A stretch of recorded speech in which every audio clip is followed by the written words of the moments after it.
religious upheavals in the Senegambian regions or around the corners of the Senegambian region. The war took place in the late 18th centuries and then to the early 19th centuries. This was the war that transpired between the Marabouts and the Soninkes. The Soninkes were the real founders of the Songhai Empire with the capital at Kumbisali, which was attacked and destroyed by the Almoravid in 1076. The Soninkes were sometimes referred to as the nominal Muslims, the pagans, the traditional believers. They were engaged in drinking alcohols, gamblings, marrying unlimited number of wives. They are also engaged in what he called worshipping of crafted idols, and of course, they also used to establish their shrines where they worship their own gods. On the other hand, the Marabouts were referred to as the Muslim scholars, who were very vast in Quran. Most of them migrated to Western Sudan to go and attend or to go and learn Quran in most of the Quranic centers. The Marabouts were inspired by the Jihad or the jihadists such as Usman Dan Foday. They are also inspired by a jihad called Alhaji Umar Tal. So the Marabouts, many of them were teachers, they were farmers, they were clerks to the local rulers. So the Marabouts, they established what they called Marabouts or Maraboutic villages here in the Gambia known as the Moro Kunda. So among those, the prominent village among those Moro Kundas, it includes Burfoot, you have Sabiji, you also have Gunjur. So the Soninke Marabout led to loss of life, migration, displacement, destruction of properties. The causes of the Soninke Marabout also ranges from both political, social, economic, and religious reasons. There are many contributing factors that leads to the Soninke Marabout of the 19th century. Among those reasons, it includes the religious reason. Most of the Marabouts here in this country were inspired by a jihadist known as Usman Dan Foday and of course Alhaji Umar Tal. Because some of them in the Gambia here, they are born or they have been brought up in a very pious environment. So when they grew up, they traveled to go and learn Quran in Western Sudan. So they were inspired by the great jihadists, that's first wage war in Senegambian region. So when they came back, they decided to also venture into what they call 19th century or the Soninke Marabout war. Now, the Marabouts were engaged in preaching people. They moved from one Soninke towns or one Soninke village to another, preaching people about a new religion called Islam. The Soninkes also were denial to accept Islam because they are worshipping different forms of God. They marry unlimited number of wives. In fact, they were enjoying the society at that time. So the Marabout also came with their religion called Islam and they want to persuade the Soninke to accept it. So the Soninkes refused, which eventually led to what they call a bloodshed. Because the Soninkes, they want to purify and establish Islam. So the Marabout, they thought like the Soninkes coming, the Marabouts and the Soninkes, they thought like the Marabouts coming and introducing Islam is going to deprive them from worshipping their own God. So they totally declined, which eventually leads to a Soninke Marabout war. And this war also contributed to the demise of many people. Because the Marabouts, they are very, very powerful. They were using superior weapons, attacking different Soninke towns, destroying their shrine, their sieges. Many of them were killed. Those who refused were converted into Islam. Among the other reasons, it includes the political reasons.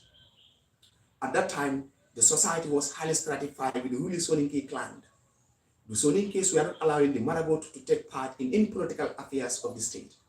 The Marabouts, despite the fact that they were very vast in Quran, but the Soninkes deprived them from taking part in, of course, the affairs or in the state affairs. They don't have any say regarding to the political activity of the state. They don't rule or didn't hold any position to be inferior because the Soninkes were superior at the time.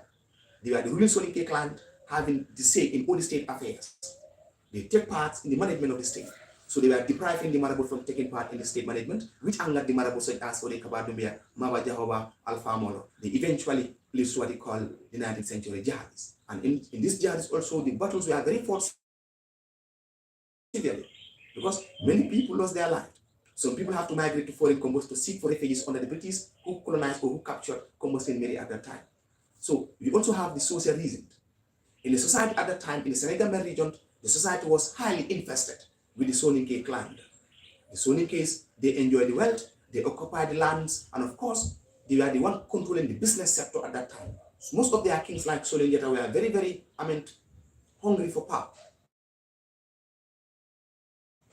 So they deny the Marabouts from owning any lands. The Marabouts don't have any right to own any land. The Soninkes were imposing huge amount of tax on the Marabouts to pay. They were all bona fide citizens of West Africa, or some of them, they are from the same country, the Gambia. But the Marabout, because now their forefathers or their ancestors were the very one ruling. So the lineage of what they call leadership continues down towards like Solinjata, Mansakoto Sanyang, down towards Tumani Bojang, down towards Masakoli Bojang of Musumbala. So you can see they did not allow the Marabouts to own any land because the society was highly stratified with the ruling Soninke clan enjoying much of the wealth while depriving the Marabouts from enjoying the wealth of the society, which eventually did not go down well with the Marabouts. They also have to fight for their right, and they share the national cake together. So which also culminated to the 19th century jihadist movement here in the Senegambian region. There is also another economic factor, which also lead to the Soninke Marabout. Now, the society at that time, as I mentioned earlier, was highly infested by the Soninkes. They were imposing huge amount of tax on the Marabouts. So as a result, because at that time the Marabouts, they want to engage into what they call legitimate trade. So the legitimate trade was a trade in good and service. So for the Soninkes, they were engaged in illegitimate trade. They were selling slaves for the European. They'll go and attack villages because they are very powerful, they are kings, they attack villages, destroy, capture the able men and women, sold them to the Europeans. So the Marabouts also, they were not in support of that, they decided to introduce legitimate trade. So when slave trade was abolished by the Europeans in 1807, so the Marabouts now they decided to push or to venture more into legitimate trade. So you can see the income of the Soninkes drastically declined. So it brings a hatred or enmity between the Soninkes and the Marabout, which of course was a contributing factor that leads to the Soninke Marabout. Now, from there, I am moving to the trouble in the Kombos and the campaign against the king of Sabi. The Soninke Marabout started in the Gambia in the 1850s. It started between the village called Sabiji and Gunjur. The war started in the form of a small class between the Marabouts, led by Foday Sillah, and the Soninkes led by Solinjata. At this particular point in time, the British already occupied Banjulo. It was called Banjulo then before battles. So when Gambia gained its independence, the name Banjulo was now changed to Banjul. But the original name of this island was called Banjulo. It was the local inhabitants who gave the name because it was infested with baobab trees. So when the British came, they named the island as Batos, after Charles Batos, one of the British officers called Charles Batos. Now, at this point in time, in the 1850s, the British had already occupied Banjulo or Batos. So when the war started as in the form of a small class between the Marabouts, who were led by Foday Sillah, and the Soninkes, who were led by Solinjata. So the British at that time, they refused to intervene in order to put an end to this war. But as the war was increasing or expanding, they feel compelled to intervene because they did not want the matter to spill all over British Combos. The governor responsible in the Gambia at that time was called Governor Okono.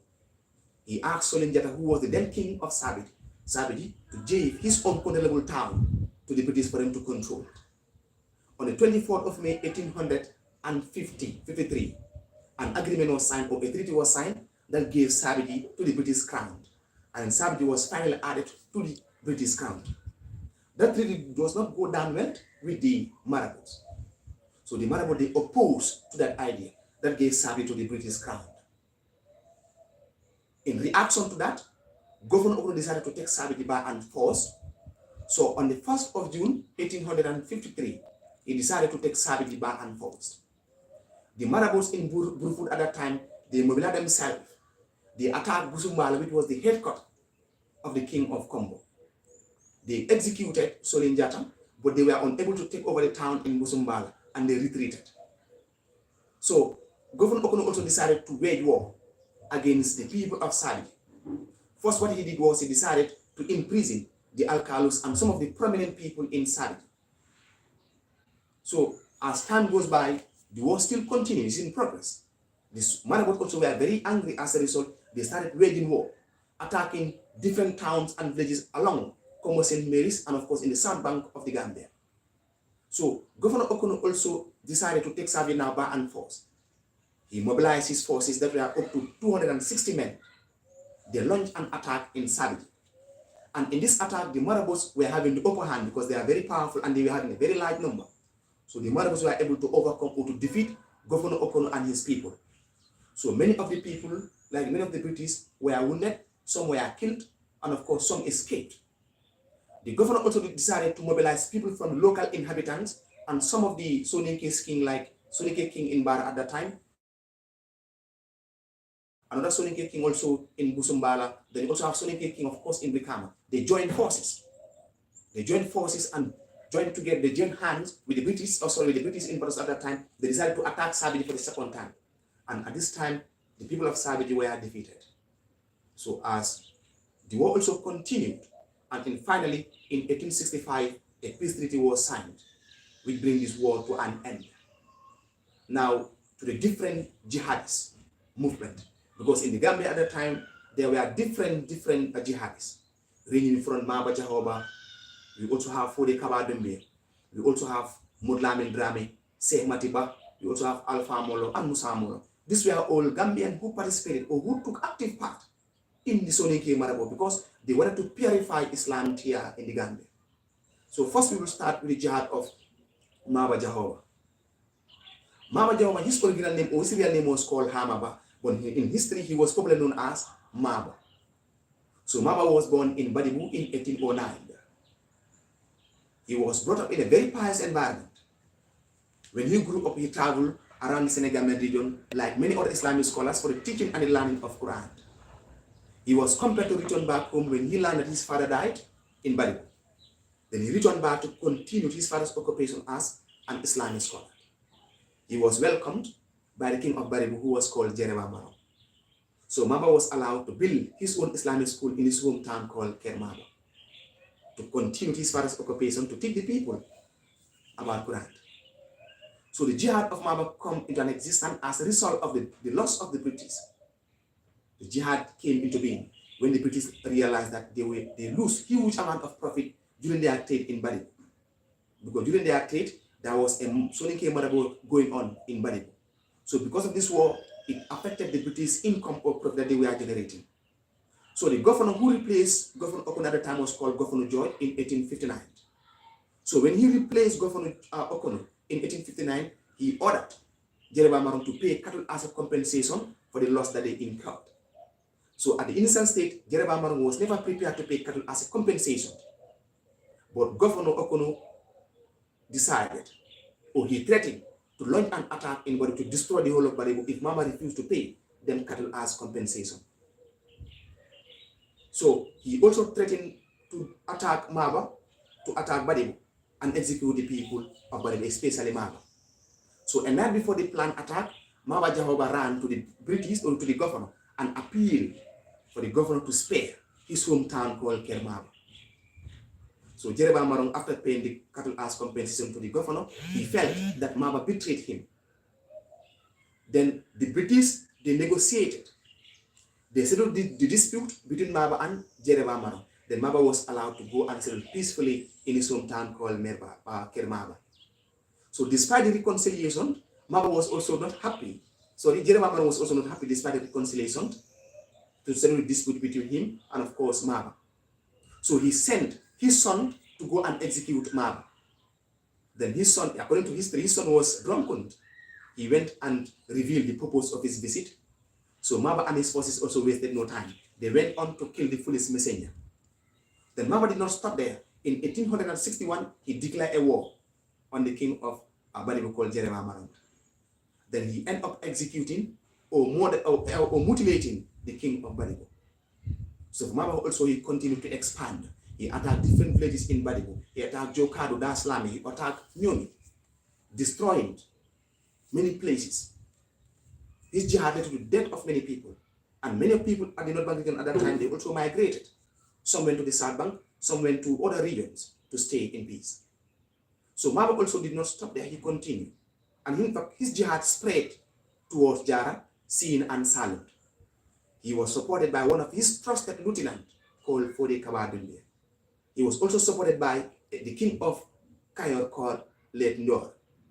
They supported Maba, and Maba continued to expand his territories. The French also decided to come to the aid of Sin and Salund. They gave arms and ammunition to the people of Sin and Salund. They rebelled against Maba, and Maba was executed in the Battle of Somme in 1867. So when Maba died, because his son at that time was called Semati, Semati was very young to succeed Maba. Then he was succeeded by his brother called Mahamendar. So this is just a brief history, this is just a flavor about the jihad of Maba. And in fact, Maba was the first Gambian to wage a jihad. And his jihad was waged in the North Bank region of the Gambia called Badibu. Now moving to another jihadist called Foday Kombo Sillah. Foday Kombo Sillah was born in the south bank of the Gambia called Gunjur. He was born in 1830. He was also born in a very pious environment because his father was an Islamic scholar. Then he learned under his father and also traveled to Casamance in a school called Foday Ibrahim because he was named after that scholar. After he completed studies from Casamance, he returned back home. And when he returned, he was allowed to build his own Islamic school in, he was allowed to establish his own Islamic school, of course, in Gunjur. So the jihad of Maba come into the limelight of history when his uncle died. His uncle was called Foday Sillah. And in fact, his uncle was the one who led the Marabouts to fight Soninke. So when his uncle died in 1873, Maba was asked, or Foday Kombo Sillah was asked to continue the jihad of his uncle. Then Foday also wasted no time. He mobilized his troops. They attacked different Soninke towns, which include Busumbala. They attacked the king of Busumbala at that time called Tumani Bojang. And Tumani Bojang fled to Lament. He was pursued there. He was forced to accept Islam and his head was saved off. Then Maba also did not, Foday Kombo Sillah did not also stop there. He continued. He attacked Manduar, he attacked Busumbala, he also attacked Brikama. He used the surprise attack and sieges, destroying different towns and villages. This war also brought about migrations, loss of lives, loss of properties. So in 1856 or 1873, the British allowed Maba, Foday Kombo Sillah, to become the ruler of foreign Kombos. So when he was given the mantle to become the ruler of the foreign Kombos, at the time, then there was peace, a little. But it did not take long when fighting also broke out. Because Foday Kombo Sillah forces also decided to attack Busumbala, the headquarters of Tumani Bojang. So the British decided to put an end to the jihad of Foday Kombo Sillah. They sent warship comprised of West Indian regiment and of course many troops to attack Foday Kombo Sillah and his forces. So when the first attack was launched, the British, they suffered huge defeat because they were defeated by Foday Kombo Sillah. He was very powerful. He was having a large army comprised of Marabouts. So the Marabouts were able to defeat that of the British at the first attack. Then the British also did not get tired. They launched another second attack on the forces of Foday Kombo Sillah. So this time, Foday, of course, was defeated. Then he fled to Fonis. So because of Foday, he waged jihad in Fonis, he waged jihad in Busumbala and Brikama, as well as in Manduar. So the Jolas also decided to drive him out of Fonis. He proceeded to Senegal. The French captured him. He was sent to exile in Saint Louis, Dakar. That's why he died in 1800, of course, and 94. When he was sent to exile in Saint Louis, he never returned to this country. He died in 1894. Then when he died, the British finally occupied his territory. Then his territory was partitioned, was shared, was divided between the British and the French. Now, from there, we proceed to also another great jihadist called Foday Kaba. One of the longest serving jihadists that ever existed in the Gambia was called Foday Kaba. He was one of the greatest lieutenants to Maba Jahoba. That's why Foday was staying in Badi, even when Maba was killed in the Battle of Som in 1867. Foday Kaba was born in Wuli, in the North Bank region of the Gambia. He was born in a very pious environment, and his father was called Bakari Dumbia, a Jahanke from Futa Tora. He was well built, determined, and of course exuded great leadership qualities. He was determined to see Islam practiced in a right and proper manner. That desire motivated Foday Kaba to join the forces of Maba at Badibu. The Foday Kaba also, his jihad come into being when he realized that his father was killed by Alpha Molo, who was the father to Musa Molo. because Alpha Molo and Bakadumia, they both live in the south bank of the country. They were engaged in what they call expanding their empires. Both of them were Marabouts. So it was Alpha Molo who executed the father of Foday Kaba. Then when Foday heard about this sad news, then he was compelled to return back home in the south bank. Then he stayed in Jara. He started to wage war. He waged war in Jara, he waged war in Kiang, in Fonis, Sains, and Salo. Of course, he continued to Medina, which is today found in Senegal. He also continued to wage war in different parts of the South Bank region. He forcefully converted people into Islam. Those who refused were captured and sold into slavery for arms and ammunition. Then Foday also, the British, they realized, or they persuaded Foday to engage in what he called groundnut farming. But for Foday, he never listened, because he was also an anti-colonialist. He was resisting for the British not to occupy the Gambia. That's why he served as longest serving jihadist in the country. That's why when he was killed in 1901, the British finally occupied the country. Now, when he was persuaded to venture into what they call agricultural production, then he refused. He still continued to expand different towns and villages, adding it into what he called his empires. When the British realized that Foday's activity is going to delay their plans to occupy the Gambia, they decided to put an end to his jihad. And of course, when his supporters murdered Silva and the 6 policemen and the king of Battalion in Sankandi, that also aggravated the matter. That also compelled the Marabouts to go and execute Foday Kaba. Now, to the Sankandi incident. This was an incident that transpired between the Soninkes who live in Jataba and the Marabouts who live in Sankandi. There was a piece of a rice field or a piece of farmland which was situated between Sankandi and Jataba. The Marabouts were the people who live in Sankandi, while Soninkes were the people who lived in Jataba.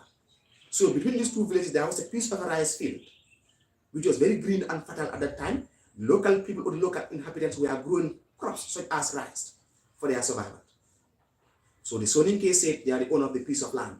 Likewise, the Marabouts also claimed that they are the true owners of this piece of land. As the matter grew intense, the issue was referred to the traveling commission of the South Bank called Sidwell. Because at this time, the British are at the back of colonizing the Gambia. They were imposing their new rules and regulations, that is the indirect rule system. So they were having different types of governors or traveling commissioners. So in the North Bank, there were governors. The governor of the North Bank was called Sillah, and the governor of the South Bank was called Sidwell. So because Sankandi and Jataba, they are villages found in Kiang, and Kiang is found in South Bank of the region, so the matter was referred or reported to Sidwell. So Sidwell decided to visit Sankandi by himself, but he was accompanied by his friend called Silva, the 6 British police officials, and the king of battalion called Musa Nyako Sanya. So before they go to Sankandi, in fact, they convey at Battalion. So Battalion was a village which was 15 kilometers away from Sankandi. They invited the Marabouts to come and attend this meeting. They also invited the Soninkes to come and attend this meeting. But the Marabouts, they refused to attend the meeting. But the Soninkes, they showed up. So Sidwell was very angry. He decided to went with his delegation to Sankandi. When they arrived in Sankandi, they ordered the king of Sankandi to come out for a meeting who was called Bori Banadabo at that time. So Bori Banadabo ordered that or demanded that the meeting should be held at the local meeting place called the Bantaba, because it was part of our culture that most of the meetings or the important meetings are normally held in our Bantaba. But for the British, they did not understand that. So when Sidwell demanded, Bori Banadabo also refused by telling Sidwell that the meeting should be held at the meeting place called Bantaba. So for Sidwell, he decided to use his force. He arrested Bori Banadabo inside his own town to assault into an injury or to aggravate the matter. He ordered the arrest of Bori Banadabo. And not only the arrest, he also ordered the dismissal of Bori Banadabo. Bori Banadabo was a Marabout, and when Bori Banadabo was dismissed at that particular juncture, then Sidwell decided to appoint what they call a Soninke king called Mansakoto Nyako Sanya. So for Bori Banadabo, he was very angry. He started for help for his village folks. So his village folks came with their gun readily. They opened fire. Sidwell was executed, Silva was killed. The 6 police officers were killed. Likewise, the king of battalion also was killed at that particular point in time. So because of the Sankandi incident, the British officers were killed. It angered the British who were encamped in Paris at that time. They wasted no time. They packed or they take their guns, arms, and ammunition. They went and attacked Foday Kaba in the south bank of the region. So, because it was Alpha Molo who killed Foday Kaba Dumbia's father, Bakari Demba. So the enmity continued between Foday Kaba and Alpha Molo. Even when Alpha Molo died, the enmity still continued between Foday Kaba Dumbia and Musa Molo. So that is why Musa Molo was an enemy to Foday Kaba Dumbia. And in fact, there are many reasons that lead to the enmity between Foday Kaba Dumbia and Musa Molo. So Musa Molo, his father was a Marabout. But for Musa Molo, he was a traditional believer. So for Foday Kaba Dumbia, he was a Marabout. So because Foday was a Marabout, Musa Molo was a traditional believer. So they find it very difficult to see eye to eye. Another reason for the enmity between Foday Kaba Dumbia and Musa Molo was, it was Musa Molo who captured Foday Kaba Dumbia's wife and children as hostages. So Foday Kaba Dumbia's wife and children were captured by Musa Molo as hostages. So which angered Foday Kaba Dumbia, and the enmity also transpired or occurred. So Musa Molo also and Foday Kaba Dumbia also, they were bitter enemies because they both lived in the South Bank. They were all interested in expanding their territories. They all want to expand their empires. So which also made them to become enemies. So that is why when the Sankani incident happened, the British decided to attack Foday Kaba Dumbia. And for Foday, of course, he was very stubborn. Whenever he wanted to have a problem with Europeans, he will go to the French side. That is why at some point, he signed a peaceful agreement with the French. And of course, he gave some part of his territory to the French for them to control. Now, Foday also, he went further to Cebu. He executed some of the French officials at Cebu. That is why when the British want to execute Foday Kaba, they sought the support of the French, which came readily. So Musa Molo also joined the French.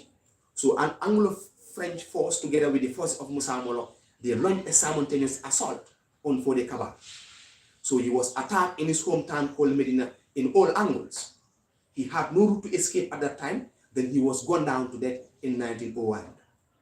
That is why when Foday was killed in 1901, the Gambia was finally colonized by the British, because he served as the longest serving jihadist.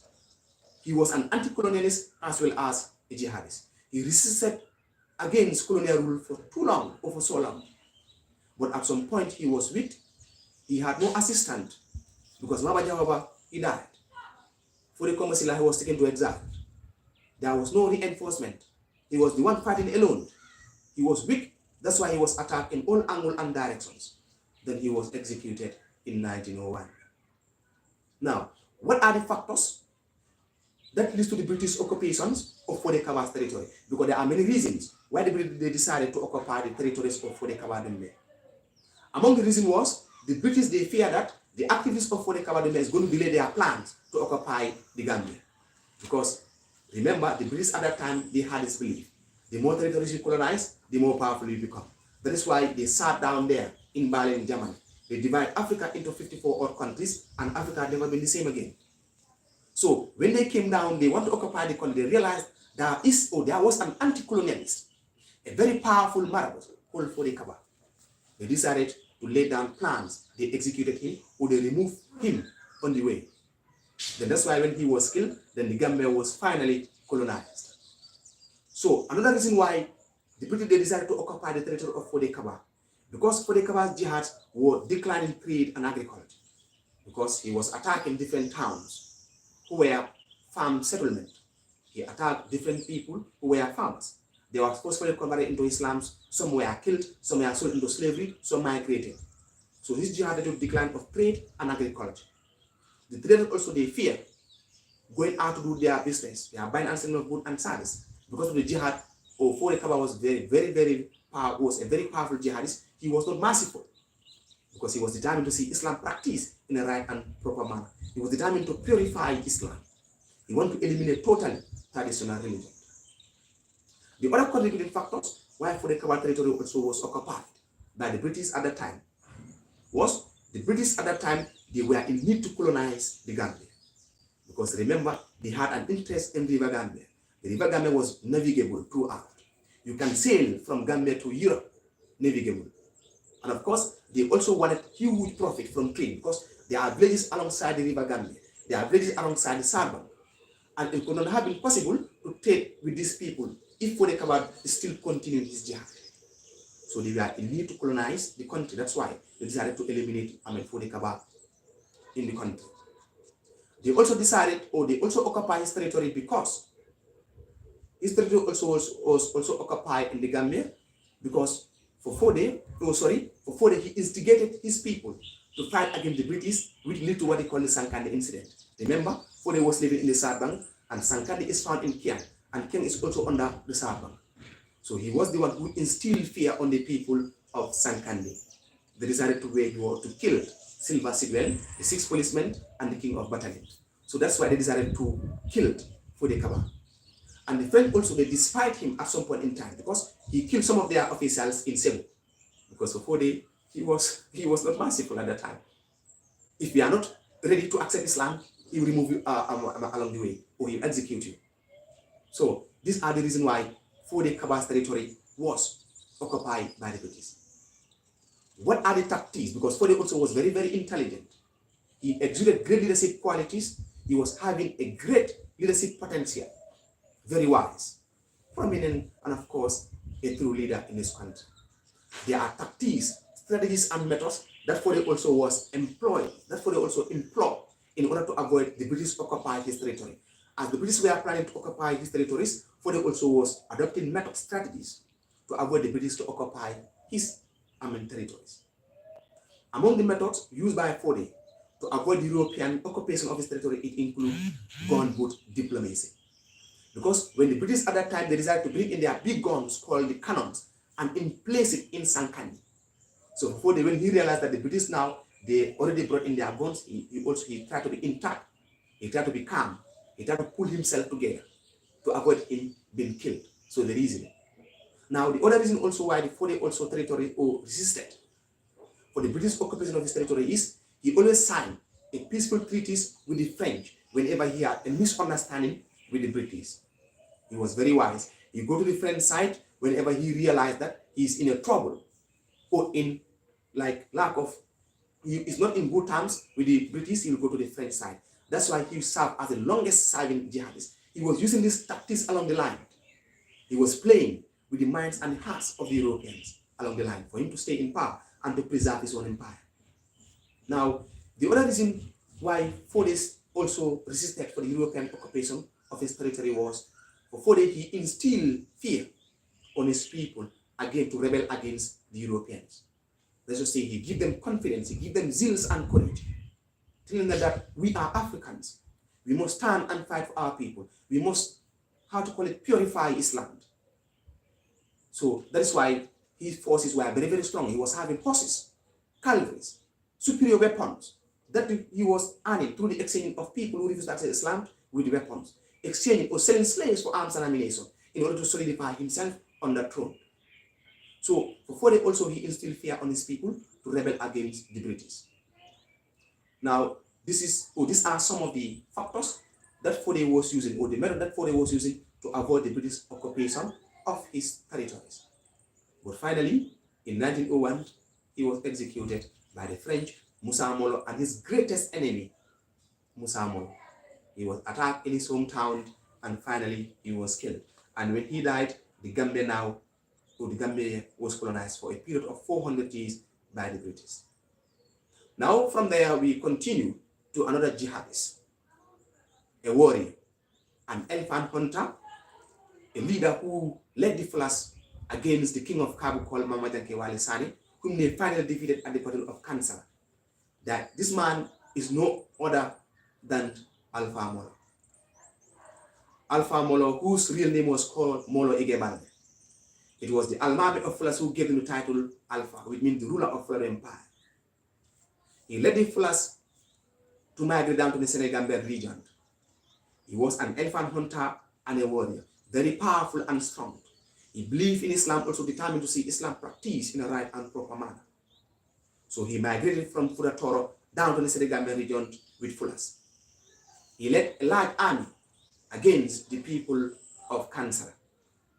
It was Alpha Molo who led the Fulas against Mama Janke Wale Sane, whom was defeated at a famous battle called Kansala in the Battle of Kansala.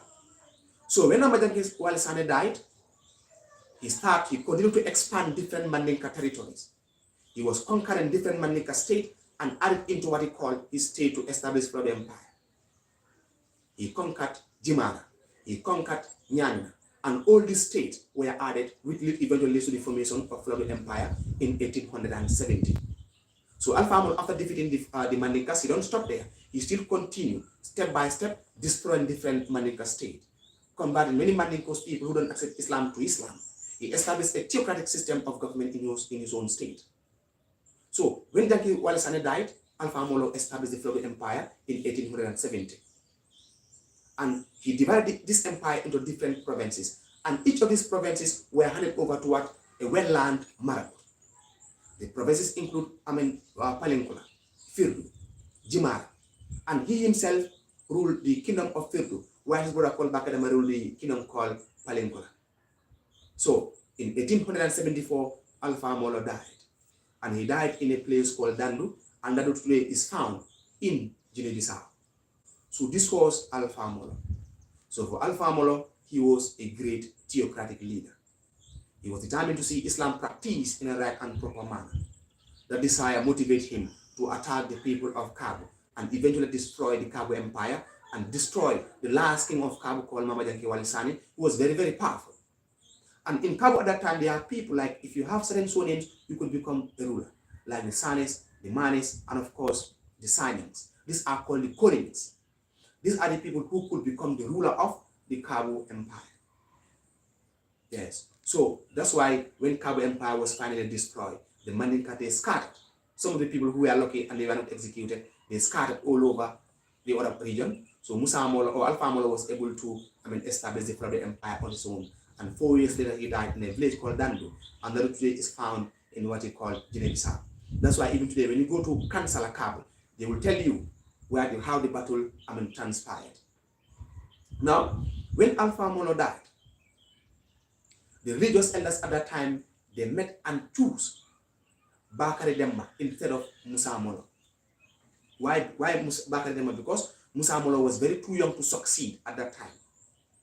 The succession to the throne did not reach him because his age did not allow him to become the ruler of Fuladu Empire. So when Bakari Demba was chosen by religious leaders of Fuladu, Musa Molo allowed Bakari Demba to continue to rule Fuladu Empire. But for Bakari, when he became a leader, he deviated from Alpha Molo's policies. He decided to expel all the Marabouts that were brought in by by Alpha Molo.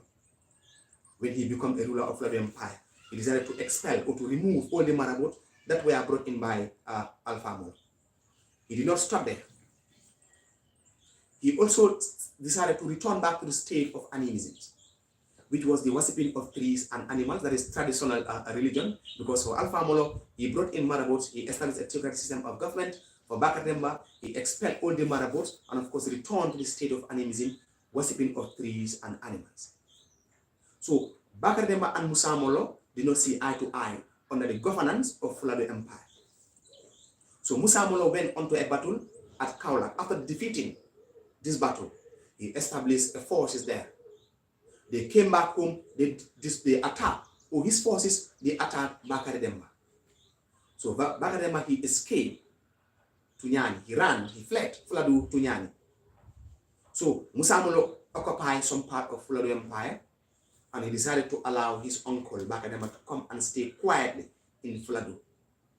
So when his uncle came, he sent his forces to go and execute him. So Bakari Demba was finally executed, and Musa Molo becomes the ruler of Fuladu Empire.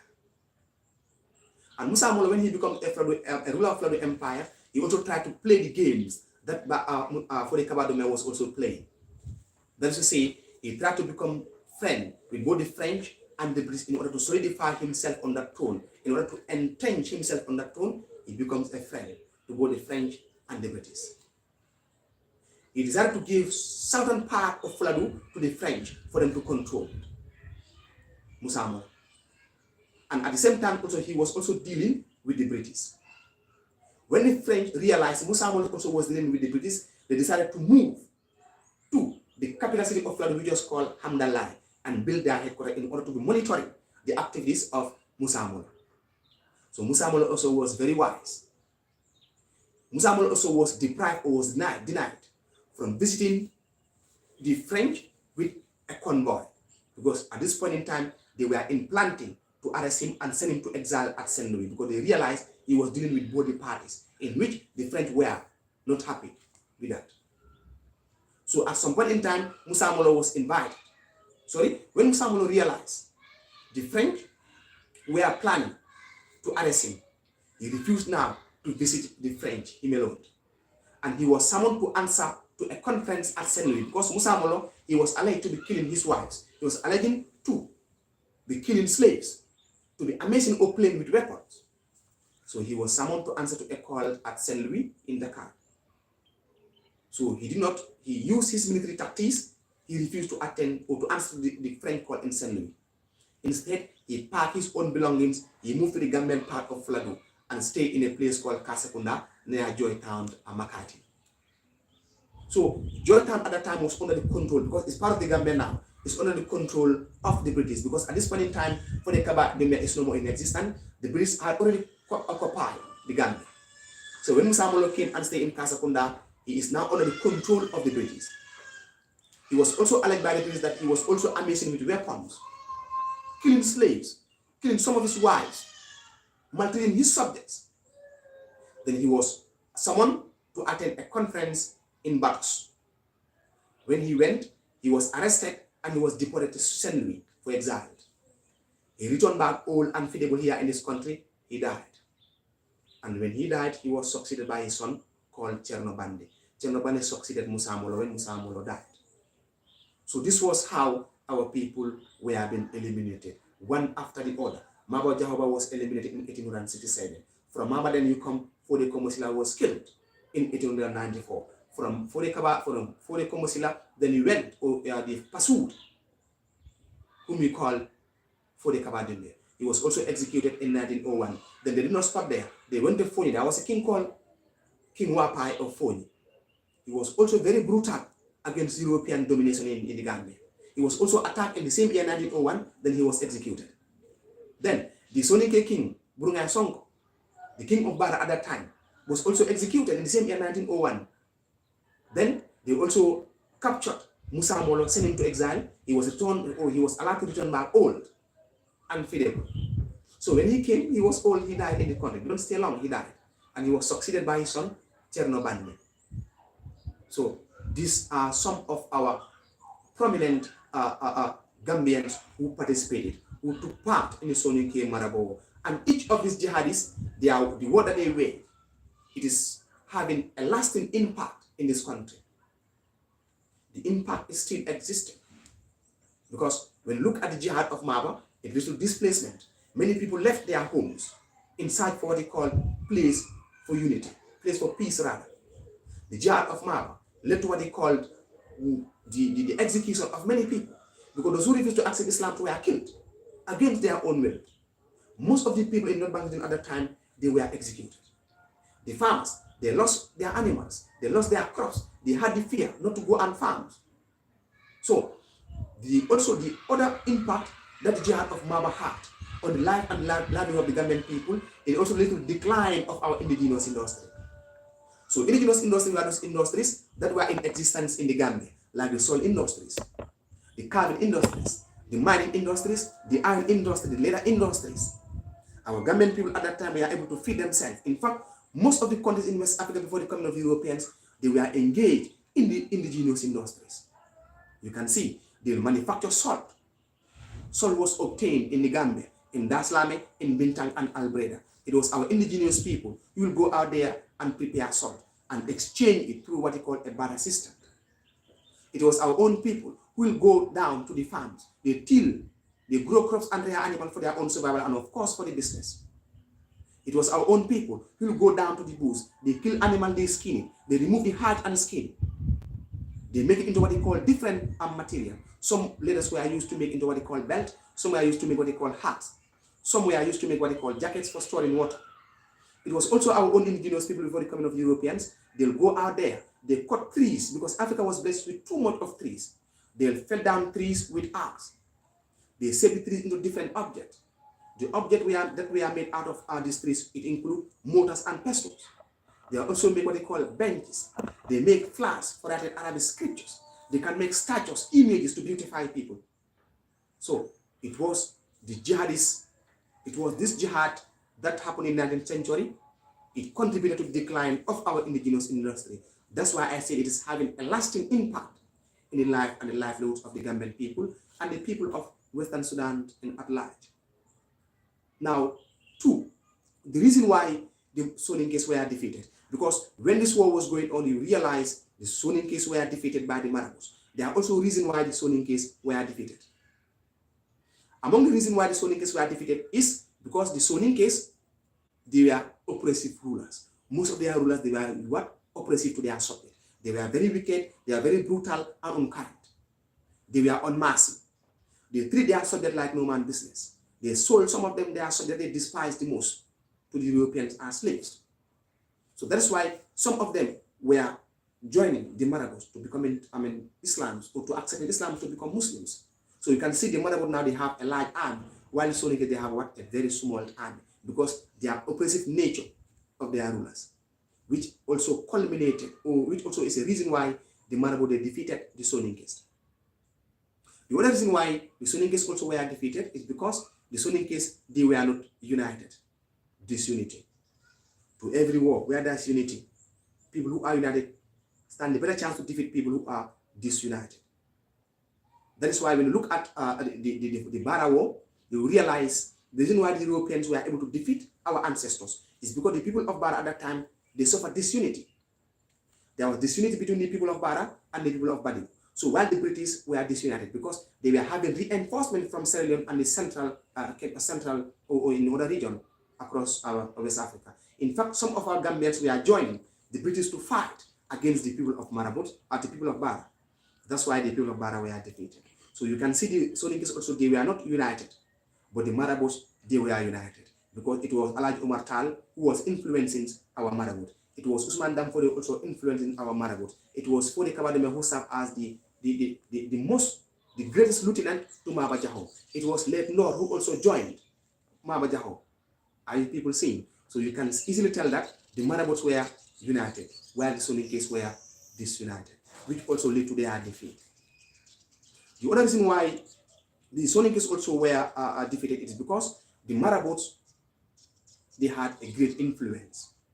They were influenced by prominent jihadist leaders, such as Usman Damfodio, such as Alhaji Omar Tal. They were really influenced.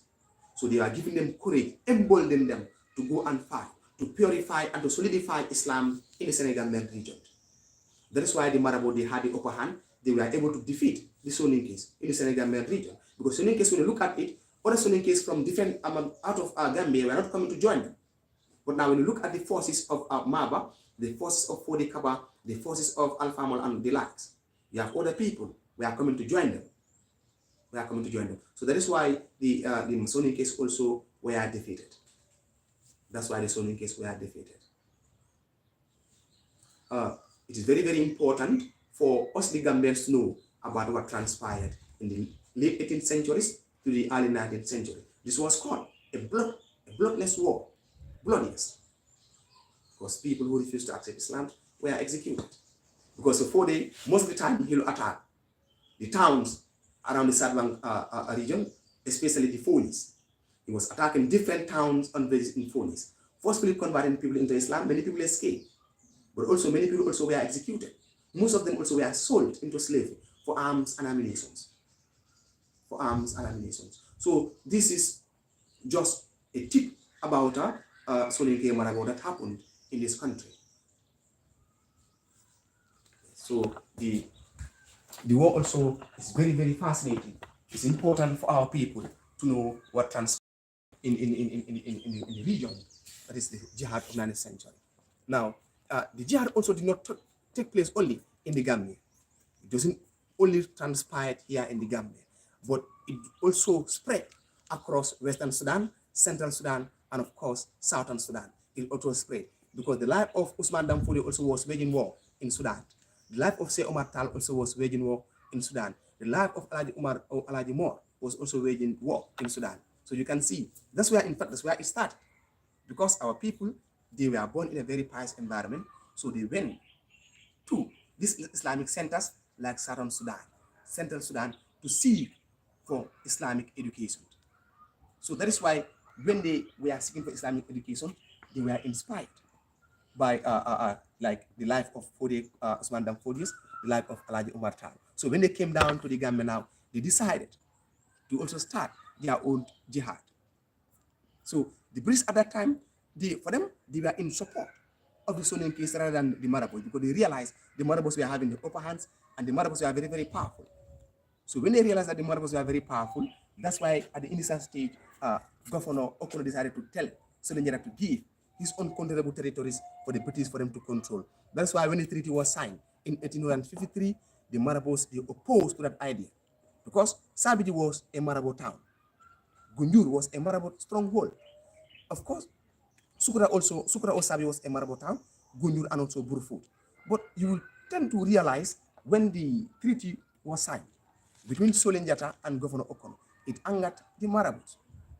They did not stop there. That's why the war started. They went on to conquer Busumbala. They killed many people in Busumbala, and in fact, Soninke was killed in Busumbala. They don't stop there. They went on to Manduara, Brikama, Fonis, destroying, using surprise attack and sieges, demolishing people, executing our ancestors who refused to accept Islam. It was very sad. And they also did not stop there at the British. They started eliminating our leaders one after the other, starting from Maba Jahoba, then till whom we called Brunga Sonko of Foni. So you can see, when they finally killed all our Marabout, they started attacking our Soninkes, killing our Soninkes one after the other. When they realized all of our Soninkes and Marabouts were gone, they finally colonized our country for a period of 400 years. Because at this point, there was no leader who rebelled against them. So this is how they use what they call divide and rule. They use a divide and rule policy to rule our people.